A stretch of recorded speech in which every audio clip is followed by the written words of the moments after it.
തൃശൂർ അത്താണി പൂമലയിൽ പൊതുമരാമത്ത് വകുപ്പ് മന്ത്രി മുഹമ്മദ് റിയാസിന്റെ കോലം റോഡിലെ കുഴിയിൽ മണ്ണിട്ട് മൂടി പ്രതിഷേധിച്ചു.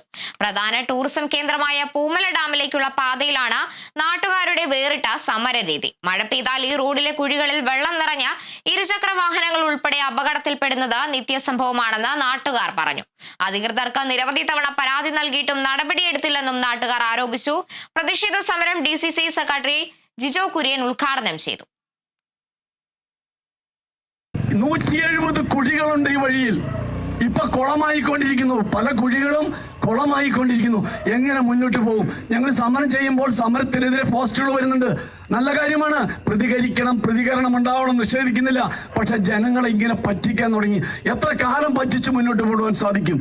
ഭരണകർത്താക്കളുടെ ശ്രദ്ധയ്ക്ക് വേണ്ടി അടിയന്തരമായി ഇടപെട്ടുകൊണ്ട് ഈ പണി പൂർത്തീകരിക്കണം എന്ന് പറഞ്ഞുകൊണ്ടാണ് ഞങ്ങൾ സമരം ചെയ്യുന്നത്. നാണമില്ലേ എന്നാണ് എനിക്ക് ഭരണാധികാരികൾ ചോദിക്കുന്നത്. നാണമില്ലാത്തവന് പറയാൻ പറ്റാത്തവർ താല് മുളച്ചാൽ അതും തണലാണെന്ന് അഹങ്കരിക്കുന്ന ഭരണാധികാരികളാണ് ഒരു ഭാഗത്ത് പ്രിയം.